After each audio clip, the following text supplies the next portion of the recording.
اللہ کے نبی صلی اللہ علیہ وسلم کی ایک حدیث میں نے آپ کے سامنے پڑھی ہے۔ اللہ کے نبی صلی اللہ علیہ وسلم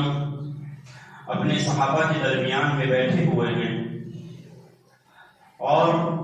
اللہ کے نبی صلی اللہ علیہ وسلم فرماتے ہیں، یہ میرے صحابہ، کچھ لوگ ایسے ہوں گے جن کو اللہ رب العزت جنت میں ایسا بالا خانہ عطا کرے گا، یعنی ایسا گھر عطا کرے گا کہ اگر اس گھر کے اندر سے باہر کی چیزوں کو دیکھی جائے تو باہر کی چیز دکھ جائے، اور باہر سے اندر کی چیزوں کو دیکھی جائے تو وہ بھی دکھ جائے، اور ایسا بالا خانہ اور ایسا گھر ہوگا جنت میں کہ اسے دیکھنے کے بعد جنتی ہر چیز کو بھول جائے گا۔ جب یہ باتیں اللہ کے نبی صلی اللہ علیہ وسلم صحابہ سے فرما رہے تھے تو ان صحابہ کرام میں سے ایک دیہاتی صحابی کھڑا ہوتے ہیں اور کھڑے ہو کر عرض کرتے ہیں، اللہ کے رسول، یہ جو گھر ہے اس گھر کا حقدار کون ہوگا؟ جو آپ نے اس گھر کی خصوصیت بتائی کہ اس کو دیکھنے کے بعد ہر چیز انسان بھول جائے گا، جنتی ہر چیز کو بھول جائے گا، تو اس گھر کی خصوصیت کیا ہے؟ اس گھر کو پانے والے لوگ کون ہیں؟ اس گھر کے حقدار کون ہوں گے؟ اس گھر کے مکین کون ہوں گے؟ تو اللہ کے نبی سرتاج مدینہ محمد عربی صلی اللہ علیہ وسلم نے فرمایا کہ جن کے اندر یہ 4 صفتیں ہوں گی وہ اس گھر کے حقدار ہوں گے۔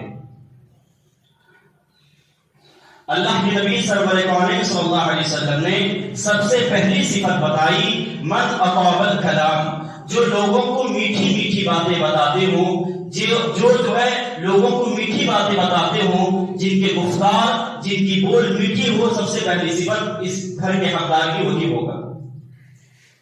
اور دوسری صفت اللہ کے نبی صلی اللہ علیہ وسلم نے فرمائی، من اطعم الطعام، کہ جو لوگوں کو کھانا کھلاتا ہو، جو غریبوں کو کھانا کھلاتا ہو، جو یتیموں کو کھانا کھلاتا ہو، جو مہمان نوازی کرتا ہو، وہ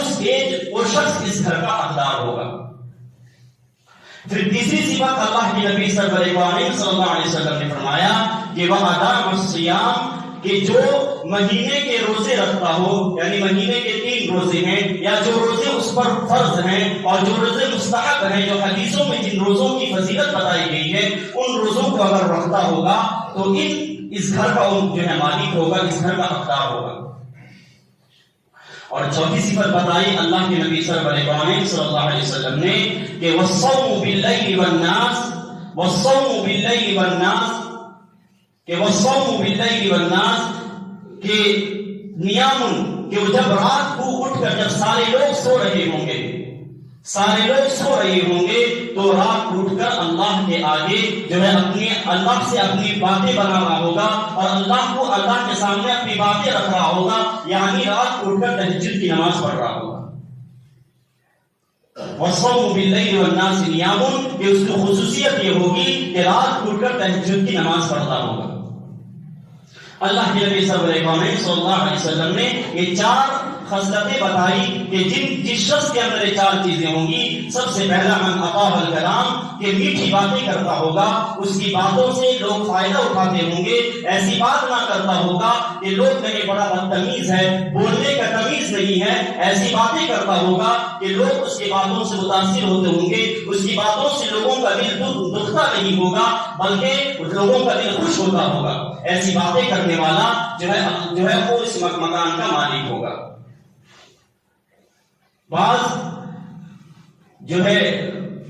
اللہ والے لوگ اور بعض لوگوں کا یہ مقولہ ہے کہ ایک میٹھا بول دنیا کی شہد سے بھی زیادہ میٹھی ہے اور ایک کڑوا بول پوری دنیا کے سانپوں کے زہر سے بھی زیادہ کڑوا ہے۔ تو اسی لیے اللہ کے نبی نے فرمایا کہ جب بھی بولو اس کی صفت یہ ہوگی کہ وہ میٹھا بول بولتا ہوگا اور لوگ اس کی باتوں سے فائدہ اٹھاتے ہیں۔ اور دوسری صفت کیا بتائی کہ وَأَطْعَمَ مَنْ أَطْعَمَ الطَّعَامَ، کہ لوگوں کو کھانا کھلاتا ہوگا، یتیموں کو، غریبوں کو، اور مہمان نوازی کرنے والا ہوگا۔ اگر اس کے گھر میں مہمان آ جائیں تو اس کے بل پر جو ہے پیشانی پہ بل نہ آتا ہوگا بلکہ خوش دلی سے ان کا استقبال کرنے والا ہوگا۔ مہمان جب ہمارے گھر آتا ہے تو وہ اپنا رزق ساتھ لے کر آتا ہے، اور جس گھر میں وہ جس مکان میں ٹھہرتا ہے اس مکان کے رزق کو بڑھا کر جاتا ہے۔ اس لیے حدیثوں میں آتا ہے جب آپ کے گھر میں کوئی مہمان ہو تو 3 دن تک اس کی خوب اکرام کریں، خوب ضیافت کریں، خوب تقریم کریں۔ اگر وہ 4تھا دن رکتا ہے تو جو آپ اس کو کھانا کھلائیں گے، جو اس کی عزت کریں گے، جو اس کی توقیر کریں گے، وہ صدقے کے برابر آپ کے نام اعمال میں ثواب لکھا جائے گا۔ اللہ کے نبی صلی اللہ علیہ وسلم کے سامنے ایک شخص آتا ہے اور آ کر اپنی بھوک پیاس کی کہتا ہے کہ مجھے بہت بھوک ہے، مجھے پیاس ہے، اور اپنا پیٹ دکھاتا ہے۔ اللہ کے نبی صلی اللہ علیہ وسلم بھوک نے میرا یہ حال کر رکھا ہے، کون مجھے کھانا کھلائے گا؟ تو اللہ کے نبی صلی اللہ علیہ وسلم اپنے کہتے ہیں کہ میرے ازواج کے پاس لے جاؤ، یعنی میری جو زوجہ محترمہ ہیں ان کے گھروں میں لے جاؤ، کوئی اس کی مہمان نوازی، کوئی اس کی تقریب، کوئی اسے کھانا کھلا دے گا۔ جب ازواج مطہرات کے پاس لے کے جاتے ہیں تو کسی کے گھر میں کھانے کے لیے کچھ بھی نہیں ہوتا ہے، یہاں تک کہ روایتوں میں آتا ہے کہ روٹی کا ایک ٹکڑا بھی بننا ازواج مطہرات کے گھر میں میسر نہیں تھا۔ کھجور کا ایک شاخ بھی، کھجور کا ایک دانہ بھی ان کے گھر میں میسر نہیں تھا۔ تو پھر وہ واپس ہو جاتا ہے، ایک صحابی واپس ہو جاتے ہوئے کہتے ہیں اللہ کے نبی صلی اللہ علیہ وسلم آپ کے ازواج مطہرات میں سے کسی کے گھر میں دانہ بھی نہیں ہے کہ اس مہمان کا اکرام کرے، اسے کھانا کھلائے۔ تو اللہ کے نبی صلی اللہ علیہ وسلم اپنے صحابہ میں اعلان کرتے ہیں کہ کون ہے وہ صحابی جو اس مہمان کا اکرام کرے گا، اللہ بھی اس کا اکرام کرے گا، اس پر رحمتوں کی بارش کرے گا۔ ایک صحابی اٹھتے ہیں، کہتے ہیں اللہ کے نبی میں اس کا اکرام کروں گا، اسے اپنے ساتھ لے جاتے ہیں، رات کی تاریکی ہوتی ہے اور اپنے ساتھ لے جا کر گھر لے جاتے ہیں، کہتے ہیں اپنی اہلیہ محترمہ سے کہ گھر میں جو کچھ تم اپنے بچوں کے لیے بچا کر رکھی ہو اس مہمان کو دے دو۔ وہ کہتی ہے کہ روٹی کا ایک ہی ٹکڑا ہے ہمارے پاس جو میں اپنے بچوں کے لیے رکھی ہوں، بچے بھوکے ہیں۔ تو کہتے ہیں وہ صحابی کہ وہ ٹکڑا جو میرے ساتھ آیا ہے، بھوکا مہمان آیا ہے، اسے دے دینا، اور بچوں کو ویسے ہی بھوکا پیاسا سلا دینا۔ اور جب ہم کھانے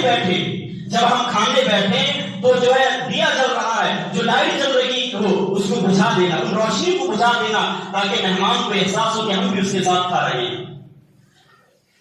جب مہمان کھاتے ہیں اور یہ دونوں میاں بیوی پیٹ میں کپڑا باندھ کر پوری رات گزار دیتے ہیں، صبح جب اللہ کے نبی صلی اللہ علیہ وسلم کے دربار میں حاضر ہوتی ہے تو اللہ کے نبی سرتاج مدینہ صلی اللہ علیہ وسلم نے فرمایا کہ کل میرے پاس جبرائیل آئے تھے اور وحی لے کر آئے، یبصرون علی انفسہم ولو کان بہم خصاصہ، کہ کچھ لوگ ایسے ہوتے ہیں جو اپنے پیٹ پر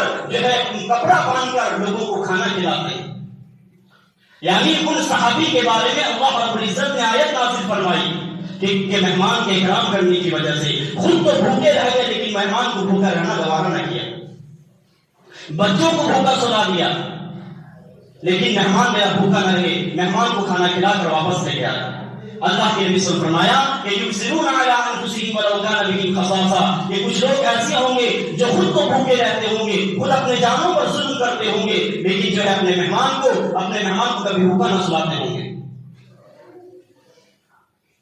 اللہ کے نبی صلی اللہ علیہ وسلم نے مہمان کی ضیافت کی بہت فضیلت عطا فرمائی، اس کی تقریب کی بہت فضیلت عطا فرمائی ہے۔ ایک مرتبہ اللہ کے نبی صلی اللہ علیہ وسلم کہیں کسی کی دعوت میں گئے اور وہاں پر دسترخوان لگ گیا، سب صحابہ کرام بیٹھے ہوئے ہیں، تو ایک صحابی الگ ہو گئے وہاں سے۔ اللہ کے نبی نے پوچھا کیا بات ہے کہ آپ کیوں وہاں سے الگ ہو گئے، کوئی پریشانی ہے، کوئی بیماری ہے؟ انہوں نے کہا اللہ کے نبی صلی اللہ علیہ وسلم میں روزہ رکھا ہوا ہوں اس لیے میں الگ ہو گیا۔ تو اللہ کے نبی نے فرمایا کہ تمہارے بھائی نے تمہارے لیے اتنی اچھی ضیافت کی ہے، اتنا اچھا دسترخوان سے سجایا ہے، تم روزہ رکھ کے آئے ہو، تم روزہ توڑ دو، تم کل اس کا روزہ رکھ لینا، پہلے اپنے بھائی کی ضیافت کو قبول کرو، اپنے بھائی کے مہمان نوازی کو قبول کرو۔ یعنی نفل روزہ، اگر آپ نفل روزہ رکھتے ہیں اور آپ کا مہمان آپ کو دعوت دیا ہے اور آپ اس کی دعوت میں جا رہے ہیں تو وہاں پر یہ ضروری ہے کہ آپ پہلے اس کی دعوت کو قبول کریں، اس روزہ کو توڑ کر پہلے اس کی دعوت کو قبول کریں۔ ہاں اگر آپ پہلے سے کہہ دیے ہوں گے کہ نہیں میں روزہ رکھ کر آؤں گا تو پھر کوئی حرج نہیں۔ لیکن وہ نفلی روزہ فرض روزے کے بارے میں نہیں ہے، نفل روزے کے بارے میں حکم ہے۔ تو تیسری صفت کیا بتائی کہ وعدہ اور سیام، جو مہینے کے روزے رکھتے ہیں، یعنی جو روزہ ہم پر مستحب کیا گیا ہے، جیسے عاشورہ کا روزہ ہو اور جو بھی روزے ہیں ان روزوں کو جو ہے وہ پابندی کے ساتھ رکھتا ہو۔ اور چوتھی صفت کیا بتائی اللہ کے نبی صلی اللہ علیہ وسلم نے، وَالصَّوْمُ بِاللَّيْلِ وَالنَّاسُ نِيَامٌ، جب سارے لوگ سو رہے ہوں تو رات اٹھ کر تہجد کی نماز پڑھ رہا ہو۔ اللہ کے نبی نے فرمایا کہ چاروں صفت جس شخص کے اندر ہوگی اللہ اس کو جنت میں ایسا بالا خانہ عطا کرے گا کہ اس کو دیکھنے کے بعد جنت کی ساری چیزیں بھول جائے۔ تہجد کی نماز کی فضیلت اللہ کے نبی صلی اللہ علیہ وسلم اور حدیث کی کتابوں میں یہ بہت زیادہ فضیلت آئی ہے۔ حضرت عبداللہ بن عمر رضی اللہ تعالیٰ عنہ کے بارے میں آتا ہے کہ وہ جو ہے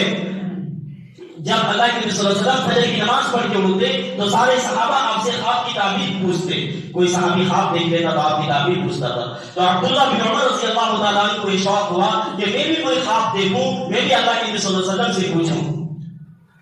اللہ کے نبی صلی اللہ علیہ وسلم جو ہے ایک مرتبہ انہوں نے خواب دیکھا تو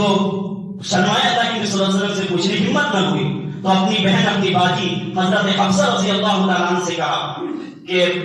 بہن آپ اللہ کے نبی صلی اللہ علیہ وسلم سے اس خواب کی تعبیر پوچھ لینا۔ ان کی بہن کیونکہ آپ کے ازواج مطہرات میں سے تھی، آپ کی بیوی تھی حضرت حفصہ رضی اللہ تعالیٰ عنہ،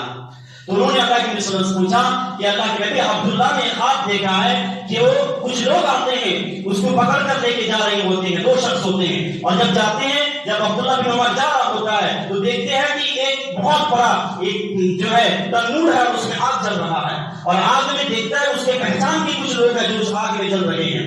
تو دیکھتے ہی دوڑ کر بھاگتے ہیں۔ تو فرشتے کہتے ہیں تم ڈرو نا، ایسی کہنے کو ان کی آنکھیں کھل جاتی ہے۔ تو اللہ کے نبی صلی اللہ علیہ وسلم نے فرمایا کہ نعم الرجل عبداللہ بہت ہی اچھا لڑکا ہے، عبداللہ بہت ہی اچھا لڑکا ہے۔ پھر اللہ کے نبی صلی اللہ علیہ وسلم نے فرمایا اگر عبداللہ رات کی تہجد کی نماز پڑھ لیا کرے، بس اتنی فرمایا عبداللہ بہت ہی اچھا لڑکا ہے، نعم الرجل عبداللہ بہت ہی اچھا لڑکا ہے، یکون فی اللیل قلیلا، اگر وہ رات کی نماز پڑھ لیا، رات کی تہجد کی نماز پڑھ لیا کرے۔ تو محدثین فرماتے ہیں انہوں نے خاطر تعبیر کچھ اور فرمائی تھی، اللہ کے نبی نے اور بتایا۔ تو محدثین فرماتے ہیں اگر کوئی شخص تہجد کی نماز پابندی کے ساتھ پڑھتا ہے اللہ اس کے دل کو مضبوط کر دیتا، اللہ اس کے دل کو مضبوط کر دیتا ہے، پھر وہ ڈرتا نہیں ہے۔ اللہ کے نبی صلی اللہ علیہ وسلم فرماتے ہیں قرآن کی آیت ہے کہ اللہ رب العزت نے دن کی نمازوں کو جو فرمایا، اور ایک رات ایک قرآن کی آیت ہے وَمِنَ اللَّيْلِ فَتَهَجَّدْ بِهِ نَافِلَةً لَكَ، کہ اس میں رات کی نماز کا ذکر ہے، یعنی دن کی نماز بھی فرمایا، رات کی نماز کا ذکر ہے۔ اس میں کیا فرمایا کہ وَمِنَ اللَّيْلِ فَتَهَجَّدْ بِهِ نَافِلَةً لَكَ، کہ تم رات کی نماز پڑھ لیا کرو۔ اور رات کی نماز سے کیا مراد؟ اللہ نے رات کی نماز کیوں دی؟ وَمِنَ اللَّيْلِ فَتَهَجَّدْ بِهِ نَافِلَةً لَكَ، میں نے رات کی کچھ زائد نمازیں تمہیں دی ہیں۔ حضرت شیخ الہند رحمۃ اللہ فرماتے ہیں ان کا ترجمہ انہوں نے کیا کہ اللہ نے بخشش کے لیے نمازیں جو تمہیں دی ہیں۔ انسان اگر تہجد کی نماز پڑھتا ہے تو اللہ رب العزت اس کی مغفرت کرتے، کیوں نہ وہ اتنی فضیلت دی ہے، کیوں اتنی فضیلت دی ہے؟ روایتوں میں آتا ہے کہ انسان اپنے گرم گرم بستروں کو چھوڑتا ہے، جو ہے اپنی نیند کو، تہجد کا معنی کیا ہوتا ہے؟ تہجد کا معنی ہوتا ہے کہ ترک الرجوع، یعنی نیند کو چھوڑ کر اللہ کے سامنے حاضر ہونا۔ انسان نیند کو چھوڑ کر اللہ کے سامنے حاضر ہوتا ہے،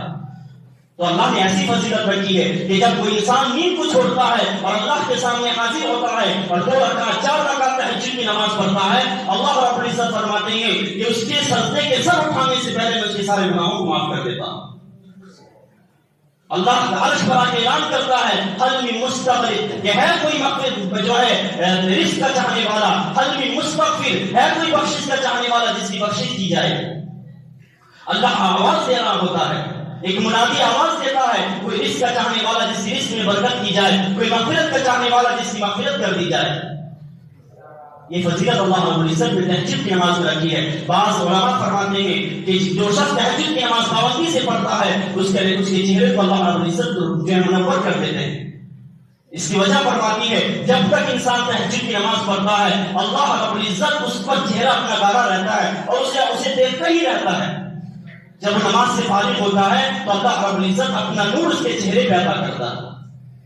اسی لیے مجھے اور آپ کو چاہیے کہ ہم جو ہے کل وقت نماز کے ساتھ ساتھ تہجد کی نماز کی پابندی کریں، تاکہ کل قیامت کے دن جب ہماری حاضری ہو، بہت سارے لوگ تہجد کی نماز پڑھنے کی وجہ سے جو ہے اللہ رب العزت ان کو جنت کا مستحق بنا دے گا، ہم اس سے جو ہے محروم رہیں گے، افسوس کریں گے، کاش کہ کل جو ہم دنیا میں اس نمازوں کو پڑھ کر آئے ہوتے، اللہ ہماری بخشش کر دیتا۔ اسی لیے آپ سوچیں گے کہ مولانا امام صاحب ہم تو فجر کی نماز نہیں پڑھ کر تہجد کی بات کرتے ہیں، اس لیے فجر کی نماز بھی ضروری ہے، یہ فرض ہے، فرض کی نماز، اور تہجد کی نماز نفل ہے۔ انسان نفل پہ اٹھتا ہے تو اس کا اتنا بڑا درجہ ہے، اگر فرض پڑے گا تو اللہ اس کو کتنا درجہ عطا کرے گا، لیکن ہمیں اس کی توفیق نہیں ہوتی۔ روایتوں میں آتا ہے اگر کوئی شخص فجر کی نماز کو چھوڑتا ہے تو شیطان اس کے کان میں پیشاب کرتا ہے۔ شاہ ولی اللہ محمد دہلوی فرماتے ہیں اگر شیطان کان میں پیشاب کرے تو کیا ہوگا؟ حضرت شاہ ولی اللہ محمد دہلوی فرماتے ہیں جب اس کی موت کا وقت آئے گا، حالات سکرات میں ہوگا، تو اللہ اس کے جو ہے زبان سے کلمے کی تلقین چھین لے گا، کلمے جیسی نعمت کو اللہ اس کی زبان سے چھین لے گا، جو ہے فجر کی نماز کو چھوڑنے کی وجہ سے۔ اسی لیے چل آپ کو چاہیے فجر کی نماز کی پابندی کریں، اور خصوصاً تہجد کی نماز کی پابندی کریں۔ اللہ رب العزت مجھے آپ کو کہنے زیادہ عمل کی توفیق عطا فرمائے۔ ایک اعلان ہے